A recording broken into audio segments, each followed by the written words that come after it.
বাগেরহাট শহরের মধ্যে শুনশান নীরবতা সহ ভুতুড়ে একটি বিল্ডিং রয়েছে, যে বিল্ডিং এর মধ্যে গেলে আপনার গা শিউরে উঠবে।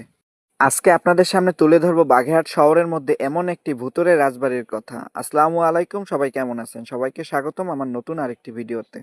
বাগেরহাট শহরের মধ্যে কিছু ঐতিহাসিক জমিদার বাড়ি রয়েছে যেগুলো অনেক পুরনো স্মৃতি বহন করছে। ওই সকল পুরাতন জমিদার বাড়িগুলোর মধ্যে একটি হলো নাগ জমিদার বাড়ি। এই নাগ জমিদার বাড়ির অবস্থান হলো বাগেরহাট সদরে বাসাবাটি এলাকায়। একসময় যে জমিদার বাড়ি ছিল জাঁকজমকপূর্ণ, আজ কালের বিবর্তনে সেই জমিদার বাড়ি পরিণত হয়েছে ভুতুড়ে বাড়ি নামে। নাগ জমিদার বাড়িটি মূলত দুই তলা বিশিষ্ট। চরম অবহেলায় পুরো বাড়িটি এখন পরগাছায় পরিপূর্ণ। যে জমিদার বাড়ি একসময় ছিল জৌলসে পরিপূর্ণ, সেই জমিদার বাড়ির ভিতরটা এখন ময়লা আবর্জনা দিয়ে ভরে আছে।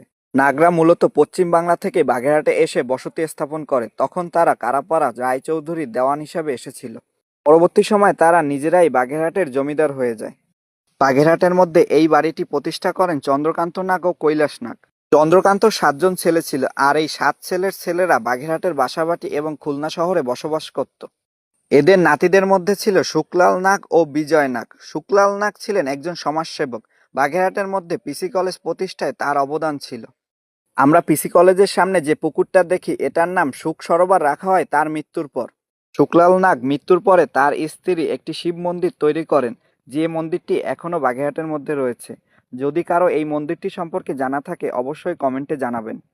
তৎকালীন জমিদার মাতা চেয়েছিলেন তার একটি সম্পত্তি সরকার গ্রহণ করে সেখানে একটি সরকারি দপ্তর স্থাপন করুক। জমিদার মাতার কথা রেখে এই জমিদার বাড়িতে তখন সেটেলমেন্ট অফিস স্থাপন করা হয়। বাংলাদেশের মধ্যে হাজার হাজার বছর ধরে মাথা উঁচু করে এমন অনেক জমিদার বাড়ি রয়েছে যেগুলো প্রায় ধ্বংসস্তূপে পরিণত হয়েছে। এগুলো যদি রক্ষণাবেক্ষণ না করা হয় তাহলে ইতিহাসগুলো পৃথিবীর বুকে রক্ষা করা সম্ভব হবে না। ধন্যবাদ সবাইকে ভিডিওটি দেখার জন্য। আল্লাহ হাফেজ।